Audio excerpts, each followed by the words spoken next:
다시 한번 인사하겠습니다. 당신 마음에 생명의 빛이 함께 하십니다. 여러분들 말씀 묵상 노트 잘 하고 계신가요? 근데 지난번에 50장을 복사를 했는데 많이 남았더라고요. 그래서 하시는 분들이 많지 않구나 이런 생각을 제가 좀 해봤는데, 지금 말씀 묵상 노트는 지금 창세기를 나가고 있어요. 그래서 창세기부터 요한계시록까지 전부 다 1장부터 쭉 나가는 것을 여러분들이 계속 하다 보면은 말씀이 좀 문이 열려질 거예요. 그리고 이제 오늘 일부 예배부터는, 오늘 주일날 강단은 요한복음을 나가기로 했습니다. 요한복음은 우리가 주일학교도 같이 나가고 있고 학생부도 요한복음 같이 나간다고 그러더라고요. 그래서 잘 됐구나. 그래서 여러분들이 요한복음을 통해서 진정한 복음의 그 깊이와 넓이와 높이를 알아가는 은혜가 있기를 바랍니다. 복음서 중에서 마태복음, 마가복음, 누가복음을, 이것은 좀 내용들이 좀 같아요. 흐름이. 그래서 이게 공관복음이라고 합니다. 마태, 마가, 누가복음은. 요한복음은 조금 달라요. 색깔이. 그래서 그 전에 마태복음도 제가 했고 마가복음도 했기 때문에 이번에는 우리가 복음서 중에서도 우리가 요한복음을 다루려고 합니다. 그래서 마태복음에는 가장 중요한 것이 누구한테 기록한 거냐면, 누구한테 이것을 했냐면 유대인들에게 준 거예요. 예수님께서 누구냐? 왕으로 표현하고 있습니다. 마가복음은 여기는 종으로 표현하고 있어요. 종으로. 예수님께서 종으로 오셨어요. 섬김을 받으려 함이 아니라 섬기려 하고 자기 목숨을 많은 사람들의 대속물로 주기 위한 종으로 오신 복음이에요. 누가복음은 인자라는 얘기가 많이 나와요. 인자라는 얘기는 다른 데도 나오지만서도 특별히 사람으로 오신 예수님. 그리고 요한복음은요, 요한복음의 특징은 하나님, 그분이 바로 하나님이라는 것을 강조하고 있는 게 바로 요한복음입니다. 그래서 오늘 본문은 요한복음 1장 1절부터 14절까지 이 본문을 우리가 서헌이라고 그래요. 다시 말하면 서헌이라는 것은, 다시 말하면 뭘 얘기하는가 하면요, 이제 시작됐다, 이거 시작된 말씀이에요. 요한복음의 시작의 중요한 말씀이, 언약이 바로 1장 1절부터 18절입니다. 이게 굉장히 중요한 내용이 여기에 담겨져 있습니다. 그래서 성경 전체에서 가장 장엄한 본문 중에 하나가 있다면 바로 요한복음 오늘 1장부터 18절까지입니다. 자, 여기서 중요한 것은 뭐냐면 14절에 말씀이 육신이 되어 우리 가운데 거하시매 그랬거든요. 말씀이 육신이 되어서 우리 가운데 거하셨다는 것을 성육신하셨다 이렇게 표현합니다. 성육신, 하나님이신 그분이 육체를 가지고 사람의 몸으로 이 땅에 오셨다 이런 얘기입니다. 그러면 성육신의 이 놀라운 신비는 어떤 내용인지 제가 좀 쉽게 이해하기 위해서 좀 예화를 들겠습니다. 2차 세계대전 당시에 독일군이 덴마크를 점령을 했어요. 그런데 그 당시에 덴마크의 크리스티안이라는 10세가 왕으로 있을 때, 국왕으로.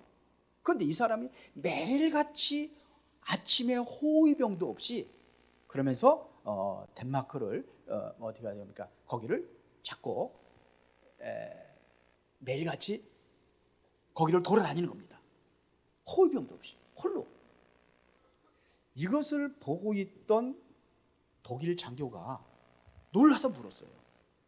아니, 국왕께서 어찌하여 호위병도 없이 거리를 나가십니까? 그때 한 시민이 이렇게 말씀했습니다. 국왕을 존경하는 그 백성들이 국왕을 굉장히 존경하고 신임을 했어요. 그래서 뭐라고 그러냐면, 우리 백성들이 다 호위병입니다. 그리고 호위병 필요 없다. 우리 백성이 다 호위병이다. 이렇게 말씀을 하셨습니다. 하나님이신 예수님께서 말씀이 육신이 되어 우리 가운데 거하신다는 것은 하늘 보좌에만 계신 분이 아니라, 그분은 심판주로 그렇게 계신 분이 아니라 우리와 함께 울고 웃으며 우리를 보호하기 위해서 직접 육신을 입고 사람의 모습으로 이 땅에 오신 겁니다. 그래서 그분을 사랑의 왕이다 이렇게 표현을 하기도 합니다. 그러면 오늘 본문에 이 경쟁이 왜 중요한지, 오늘 본문의 시작이 어떻게 시작되면 태초에로 시작됩니다. 그럼 태초에는 어디에 또 있을까요? 성경에 창세기 1장 1절에 있어요. 창세기 1장 1절에 태초에라는 이야기는 무슨 얘기냐면요, 태초에 하나님의 천지를 창조하셨던 내용들을 얘기하는 거예요. 태초에 하나님이 우주와 만물을 창조하셨던 그 시작이 바로 태초에로 이렇게 표현을 하고 그렇게 시작을 합니다. 그 당시에 어떻게 했습니까? 세상이 어떤 상태냐, 혼돈과 공허와 흑암의 기품에 있었다는 얘기입니다. 그러면은 창조에는 뭐냐면 질서적인 질서로 창조하신 거예요. 새로운 질서를 창조하신 겁니다. 그렇다면 요한복음 1장 1절의 태초라는 이야기는 뭘 얘기하는 걸까요? 여기서는 바로 구원의 하나님으로 우리 곁에 오셨던 예수 그리스도를 설명할 때에 태초에 그분이 말씀으로 계셨다, 이런 얘기예요. 지금 이 세상에 제약으로 꽉 차 있습니다. 창세기의 창조 이전의 혼돈과 공허의 상태가 오늘 똑같은 상태에 놓여 있다는 것을 기억하시기 바랍니다. 그 세상은 점점 뭐로요? 제약으로 관영되어 있습니다. 그래서 하나님께서 다시 심판하실 것을 성경은 말하고 있죠. 그 심판을 예고하고 있습니다. 그러게 심판하시기 이전에 예수님께서 이 땅에 오셔서 뭘 주시는 겁니까? 지금 흑암에 빠져 있는 세상에 대한 뭐예요? 답을 주시는 거예요. 이거를 뭐라고 하냐? 재창조라고 합니다. 예수님께서 이 땅에 오신 것은 뭐 재창조하기 오신 거예요. 이해가 되세요? 그래서 고린도서 5장 17절에 보니까 누구든지 그리스도 안에 있으면 그리스도를 영접한 자예요. 오늘 영접한 거예요. 그리스도 안에 있는 자는 어떻게 됐어요? 새로운 피조물이에요. 새롭게 창조하는 거예요. 이전 것은 지나가되 보라 새 것이 되었도다. 이게 바로 창세기 1장의 가장 중요한 핵심 포인트입니다. 이것만 이해하시면 설교 안 들어도 돼. 이해들 하셨어요? 그러나 그냥 내려가면 또 그러니까 좀 더 구체적으로 제가 더 설명을 드리겠습니다. 말씀은요, 창조의 능력이 있습니다. 우주와 만물을 뭘로 창조했냐면 말씀으로 창조하셨습니다. 천지 창조가 바로 말씀으로 창조됐습니다. 우리의 심령을 새롭게 할 수 있는 재창조의 능력이 뭐가 있느냐? 말씀이다, 이런 얘기예요. 이해가 되시죠? 우리의 심정을 새롭게 창조하고 새롭게 바꿀 수 있는 것이 뭐냐? 그게 바로 말씀이다, 이거예요. 예수님은 단순히 인간의 모습으로 오신 게 아닙니다. 온 우주의 창조주가 그분이 창조주가 되십니다. 창조할 때 함께 창조했다고 그랬습니다. 창조의 근원이 뭐였느냐? 바로 말씀이에요. 말씀은 로고스라고 그러죠. 말씀으로 선포된 오늘 말씀을 통해 우리가 믿는 예수님이 누구신지 우리가 다시금 확인하는 그러한 시간이 되어야 될 줄 믿습니다. 그러면 예수님이 누구냐? 첫 번째로 이분이 말씀의 주인이시다, 이거예요. 예수님이 누구예요? 말씀의 주인이신 하나님이십니다. 그 여기서 강조하는 것은 뭐냐면 예수님의 신성과 예수님의 권위를 설명하고 있습니다. 그래서 태초에 말씀이 계시니라. 이 말씀이 하나님과 함께 하셨다. 만물이 그로 말미암아 지은 바 되었음에 그렇습니다. 세상이 만들어지기 전부터 말씀으로 존재하고 있었다는 것을 성경은 그렇게 말씀하고 있습니다. 이 말씀에 누가 함께 했어요? 하나님과 함께 하셨다. 1절 하반절에 이 말씀이 하나님과 함께 하셨다. 이 말씀이 그래서 곧 누구다? 하나님이라. 이 말씀이 하나님이에요. 여러분들이 하나님 어떻게 만납니까? 하나님이 눈에 보여야 만날 거 아니에요. 하나님 어떻게 만나요? 말씀을 통해서 하나님이 이런 분이구나 하는 것을 우리가 만나는 거예요. 하나님께서 우리를 이렇게 사랑하고 계시구나. 이 사랑을 여러분들이 뼈저리게 절절히 느낄 수 있는 것이 뭐냐? 하나님 말씀이에요. 그래서 말씀을 읽으라고 하는 거예요. 말씀을 읽고 말씀 쫙 못 읽겠으면요, 우리 묵상 노트에 보면은 매일같이 한 장씩 나와요. 한 장씩만 읽으면은 3년이면 읽어요. 3년이면 성경 통독을 합니다. 3년 조금 더 걸릴 거예요. 읽어요. 그것만 읽어도 성경의 흐름을 여러분들이 맥을 쫙 이해할 수 있어요. 그래서 저는 누가 그러더라고요. 이 말씀이 참 이렇게 하니까 참 좋다고. 우리 교회 성도가 하는 게 아니라 다른 교회 목사님 줬더니 말씀이 참 좋다고 이렇게 흐름이 이렇게 해서 창세부터 쭉 읽어나가니까 새롭게 이해할 수 있다 이런 얘기를 하시더라고요. 여러분들도 그렇게 느껴지십니까? 말씀이 하나님 만나는 거예요. 말씀을 통해 만나는 겁니다. 그 말씀에는 뭐냐? 창조의 능력이 있다고 성경은 말하고 있어요. 하나님과 함께하는 그 교제를 누리는 겁니다. 말씀을 통해서 하나님 나와 이렇게 함께 하시고 나에게 나를 인생을 인도하고 계시구나. 이게 절절히 느껴지는 거예요. 말씀을 통해서. 근데 말씀은 성경은 딱 닫아놓고 주일날 올 때만 성경책 딱 들고 오는데 아예 그렇지 않은 분들도 많아. 아예 성경책 지회에다 놓고 다니시는 분들도 있고 핸드폰에 있다고 그래요. 아예 성경책과 핸드폰만 보고. 요즘에는 말씀 다 띄워주니까 말씀도 띄워주죠. 찬송가도 띄워주죠. 그러니까 성경책이 필요 없어. 말씀을 가까이 하시길 바랍니다. 뭐 성경책 가지고 다니고 안 가지고 다니는 게 중요한 게 아니라 여러분들은 어디에 있든지 하나님의 말씀을 가까이 할 수 있는 그런 삶이 될 줄 믿습니다. 4절에 보니까는 그 안에 생명이 있었으니 이 생명은 사람들의 빛이라 그랬어요. 생명의 근원이 어디 있느냐? 바로 모든 생명의 근원이 바로 예수 그리스도부터 시작됐어요. 예수 그리스도는 뭐예요? 생명의 근원이십니다. 그래서 이 어둠이라는 것이 우리 마음에 가득해. 죄와 죽음과 많은 절망으로 가득한 이 세상에 그분이 무엇으로 오셨느냐? 생명의 빛으로 오셨다고 그래요. 빛이 들어오면 뭐예요? 어둠은 다 물러가는 겁니다. 우리 인생의 어둠을 몰아낼 수 있는 유일한 것은 바로 예수 그리스도의 빛으로 가능한 줄 믿습니다. 예수 그리스도 내 인생의 주인으로 모시는 거예요. 내 마음의 생각과 마음을 주관하신 주인으로 모시는 거예요. 주인이 되셔야 돼. 그분이.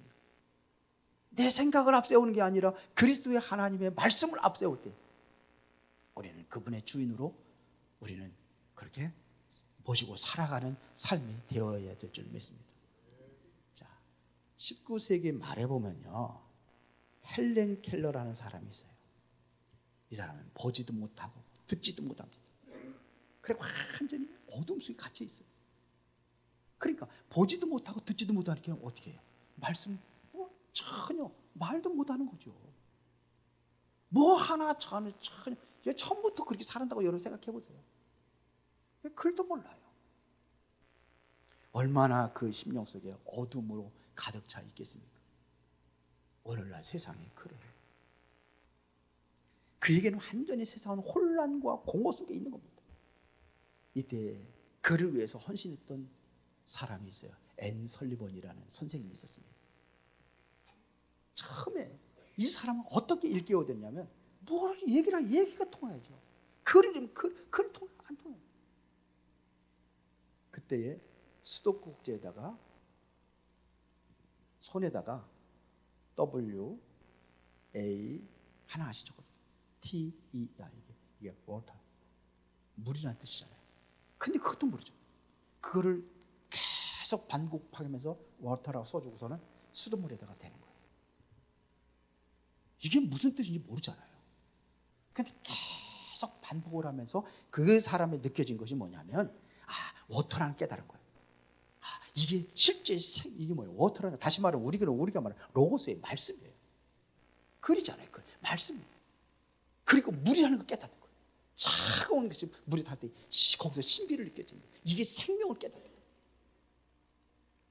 거예요. 이 경이로운 것을 이것을 가장 먼저 이 사람이 체험하고 느꼈다는 거예요. 워터, 물. 하나님 우리에게 끊임없이 자신을 알리기를 원하셔요. 끊임없이 알리기를 원하셔요. 지금 그 헬렌 켈러에게 이 교사가 끊임없이 그에게 글을 알려주기를 원하고 생물의 그 어떠한 모든 것들을 알려주기를 원하는데 깜깜하고 혼란스러울 때 하나님도 우리의 그걸 알려주기를 원해서 보내신 분이 누구예요? 그분이 바로 예수 그리스도입니다. 그거를 설명하고 있는 게 바로 말씀이다 이거예요. 말씀이라는 단어 대신에 우리가 만질 수 있고 느낄 수 있도록 누구를 보내냐? 예수 그리스도를 보내주는 거예요. 그분이 우리에게 생명이에요. 믿으십니까? 그분이 우리의 영원한 눈을, 우리의 영적인 완전히 그냥 어두운 우리 상태에 있던 그 맹인과 같은 상태에 있던 우리에게 눈을 열어주시기 위해서 예수 그리스도가 육체를 입고 이 땅에 오셨습니다. 이게 말씀의 주인이세요. 그리고 두 번째는 예수님이 누구냐? 두 번째는 말씀이 육신이 되어 오신 분이에요. 이걸 성육신이라고 해요. 기독교 신앙의 가장 핵심 포인트가 뭐냐면 바로 성육신이십니다. 성육신. 왜 예수님께서 성육신 하셔야 됩니까? 왜 예수님께서 이 땅에 사람의 몸으로 오셔야 되는 이유가 뭐냐 이거죠. 여러분들 왕자와 거지라는 책 읽어본 적 있죠? 다 읽어보셨죠? 안 읽어봤어도 무슨 내용인지는 알고 계시죠? 16세기에 여기 영국 런던을 배경으로 해가지고 쓰여진 책이에요. 근데 이 도시에 완전 거지가 톰입니다. 톰과 또 여기에 가장 중요한 왕자가 있어요. 왕자 에드워드 6세. 근데 우연히 거지는 뭐냐면 완전히 거지로 살면서도 뭘 소망하고 있냐면 왕자, 거기에 대한 소망을 가지고 있었어요. 왕자는 또 뭐냐? 거리에서 우연히 만났는데 호기심이 발동을 해가지고 둘이 옷을 갈아입었어요. 바꿔 입었어요. 그리고 왕자는 뭐예요? 거지가 됐고 거지 옷을 입으니까 거지 옷을 입으니까 당연히 왕국에 쫓겨났어요. 그리고 왕복을 입고 왕자의 옷을 입었던 이 아이는 어떻게 하는 거예요? 왕국으로 들어가는 거예요. 근데 왕자가 옛날의 왕자가 아니야. 이상한 행동을 하고 그러니까 이게 정신병 환자를 이렇게 생각을 하는 거예요. 그래도 왕자인데요. 그래도 함부로 할 수 없잖아요. 그래서 점점 이제 왕자가 이제는 왕궁의 생활에 익숙해져 가지요. 그러면서 나중에는 법도 받고 이러면서 이제는 왕궁에 이제 익숙한 삶을 살아갑니다. 그런데 이 에드워드라는 이 친구는 왕자인데도 거리에 나가는 거 어디에? 거렁봉에 순서 내가 왕자라고 그러니까 톰배를 맞고 그 다음에 톰의 아버지는 알코올 중독자고 이래가지고 그냥 왕자를 두들겨 패고 완전히 바뀌어버렸어요. 그러고 나서 세월이 흐르면서 이제는 뭐냐면 그 왕이 죽습니다. 왕이 죽어요. 그럴 때 이제는 왕이 죽으니까 드디어 어떤 일이 일어납니까? 이제는 왕을 바꾸는 그런 예식이 있잖아요. 그때 이제는 아버지가 돌아가셨어요. 이제 새로운 왕의 즉위식이 열릴 그때에 이제는 왕자가 돌아갑니다. 우여곡절 끝에 돌아가가지고 당신이 왕자라는 것을 증명을 해요. 그러고 나서 이제 그 제후식에 이제 참여를 하죠. 왕이 되는 거예요. 그때 왕이 됐을 때 어떡합니까? 내가 겪었던 그런 고난과 백성들의 슬픔과 괴로움을 잘 알고 있으니까는 더욱더 그것을 반영을 해가지고 정말로 성군으로 아름다운 그러한 왕의 노릇을 감당한다 이런 얘기예요. 예수님께서 그렇게 오신 거예요. 예수님 보호자에서 내가 너희를 사랑한다고 말씀만 하신 분이 아니라 우리와 똑같은 육신을 입고 배고픔과 피곤함과 배신과 고통을 다 겪으셨어요. 누구보다도 가장 큰 심각한 고통을 예수님께서 겪으셨어요. 그렇죠. 그리고 마지막에 십자가에서 가장 처참하고 비참한 그러한 죽음을 맞이하십니다. 이것은 다시 말하면 우리의 고통과 모든 것을 여러분들의 어려움을 다 공감하고 계시기 위하여 예수님께서 그렇게 낮은 곳으로 오신 줄로 믿습니다. 그래서 14절에 보니까 우리 다시 한번 다 같이 읽어봅니다. 14절에 말씀이 육신이 되어 우리 가운데 거하심에 우리가 그의 영광을 보니 아버지 독생자의 영광이요 은혜와 진리가 충만하더라. 우리 가운데 거하신다는 이야기는 뭡니까? 성막을 의미하는 단어예요. 성막. 하나님이 인간의 몸을 입고 이 땅에 오셔서 나의 곁에서 뭐냐? 성막을, 텐트를 치고 그렇게 함께 하신다는 얘기입니다. 이게 그런 뜻이에요. 우리 안에 거하시고, 거하신다는 말이 그런 뜻이에요. 나와 함께해서 옆에서 한 텐트를 치고 계시. 느껴지십니까? 그분이 정말 내 곁에서 함께하고 있다는 사실이 느껴지십니까? 보이지 않는 하나님을 우리가 보고 만질 수 있도록 육체를 가지고 이 땅에 오셨습니다. 인간의 모습으로 오셨습니다. 이는 인간을 향한 하나님의 가장 적극적인 사랑의 표현입니다. 하나님이신 그분하고 비교할 수 없어요.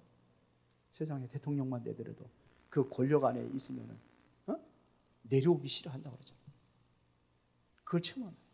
근데 하나님은 그분이 그런 비교할 수 없는 그분이잖아요.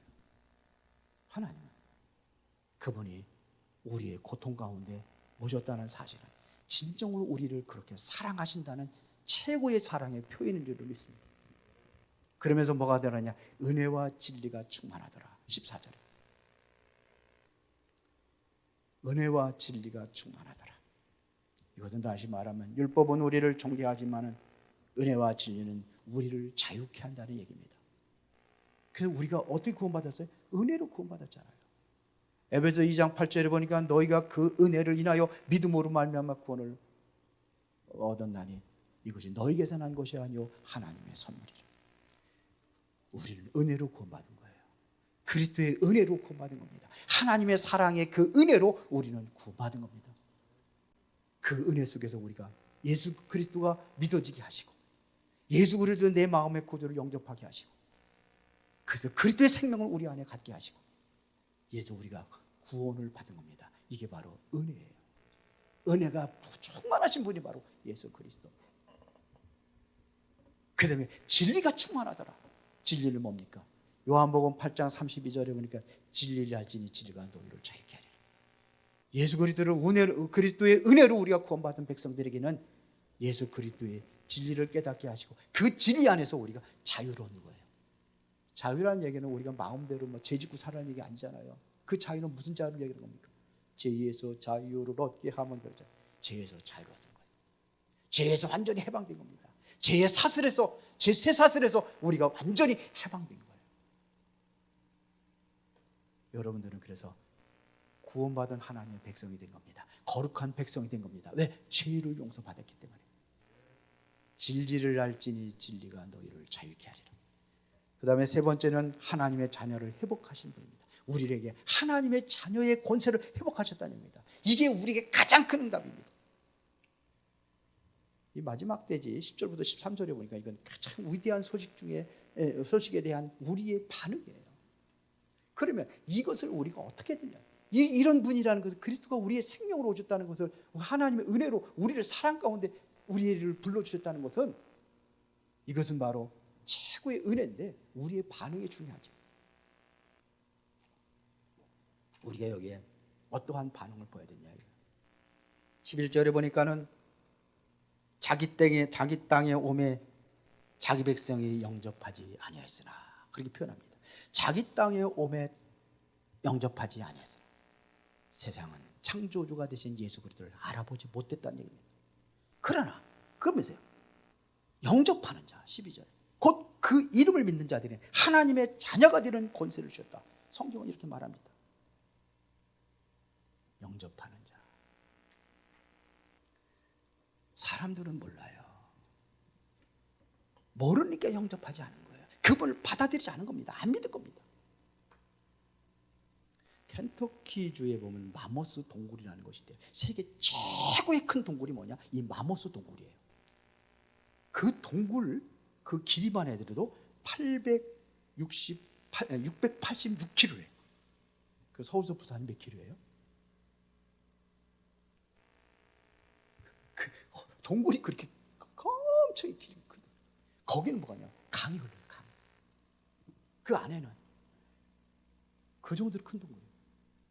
제가 필리핀에 갔을 적에 한번 그 동굴 큰 동굴에 강이 흐르는 걸 건너봤는데 이거 하는 게임이 안 되는 거예요. 두 번째 큰 동굴이 이 동굴보다도 반 정도밖에 안 되는 길이에요. 그런데 캄캄 동굴이니까 얼마나 캄캄하겠습니까?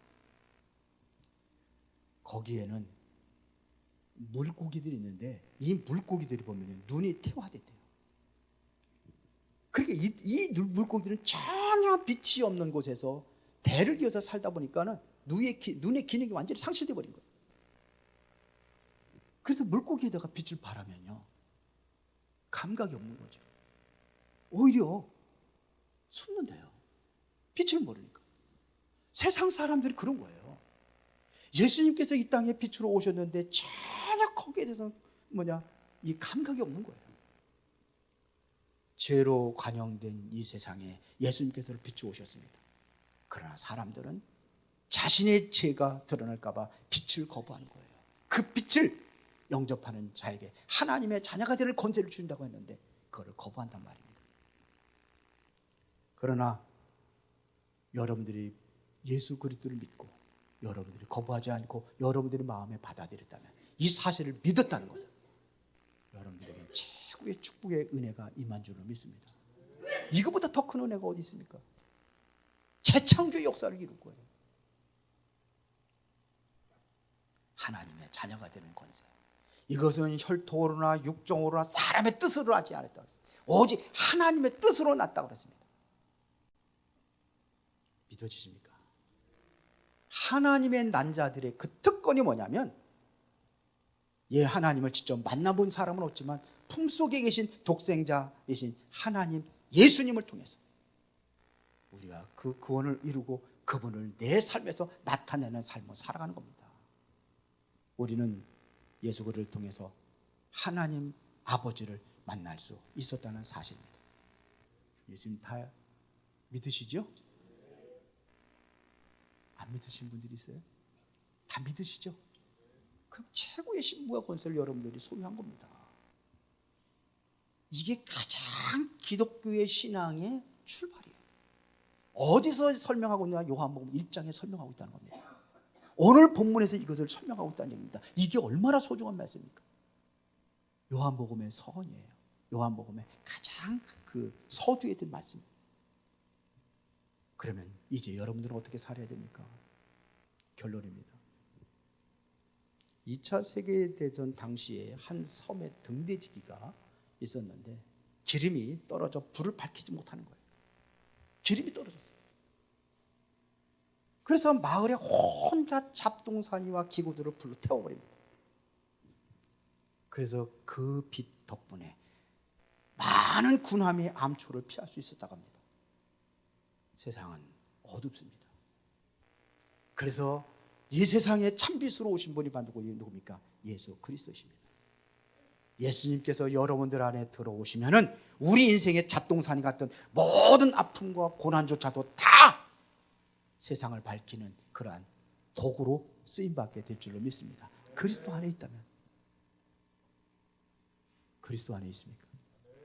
그럼 잡동사니 다 그리스도께서 빛으로 다 태워서, 그러면 여러분들은 새로운 역사를 시작할 수 있는 그 은혜의 시작이라고 생각을 합니다. 예수님은 먼 하늘에 계신 분이 아니라 우리의 삶의 현장에 지금 빛으로 오셨습니다. 그분과 함께 한다면 여러분들이 이제 새해 새롭게 출발했습니다. 이제는 과거보다도 더 밝은 한 해가 될 줄로 믿습니다. 그러면 어떻게 해야 될까요? 말씀을 가까이 하시기 바랍니다. 왜요? 말씀이 곧 하나님이시니까. 말씀을 가까이 합시다. 우리 주일학교 아이들에게도 이제 그렇게 하자고 그랬어요. 우리 교사들은 모여가지고 잠깐 모였지만 말씀과 가까이 할 수 있도록 교사들이 좀 돕자. 그런데 교사들만 가지고 안 돼요. 부모들이 같이 해야 돼요. 이것을 같이 해야 돼요. 아이들은 같이 해야 됩니다. 같이 해야지만이 아이들을 말씀 속으로 이끌어갈 수 있습니다. 앞으로는 아이들에게도 말씀 묵상 노트를 만들어줄게요. 매일같이 말씀을 묵상하면서 주님과 가까이 할 수 있는 삶. 적용하는 것도 뭐냐면 빛으로 오신 예수님이라면 내 안에 있는 그 어둠의 세력들을 전부 다 물리쳐야 될 거 아니에요. 빛으로 그걸 받아들여야 될 거 아니에요. 그래서 하나하나도 우리가 적용해 나가는 과정들을 지금도 밟고 있습니다. 말씀을 가까이 하셔야 돼요. 두 번째는 빛의 자녀로 살아갑시다. 빛의 자녀로 살아가라는 얘기는 우리 안에 있는 어두움을 다 빛으로 다 물리치는 거죠. 내가 그 빛을 영접했다면 우리 안에 있는 어두움은 바로 빛, 그 예수님의 빛으로 비치면 다 물러가게 될 줄 믿습니다. 그럼 여러분들의 증거가 나타날 거예요. 그 증거를 가지고 여러분들은 뭐냐?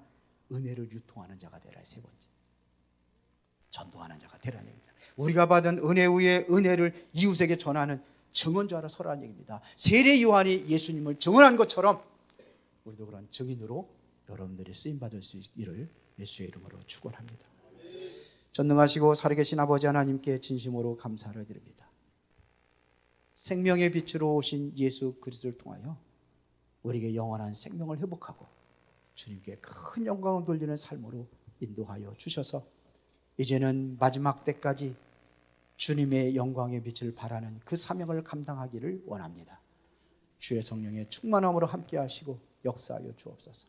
말씀과 가까이, 기도와 기도로 가까이, 이제 그리스도의 빛으로 나 먼저 치유받고 어둠의 세력이 완전히 떠나간 참된 그리스도의 평안과 기쁨을 누리며 그 증인으로 살아가게 하옵소서. 예수 그리스도 이름으로 기도드리옵나이다. 아멘.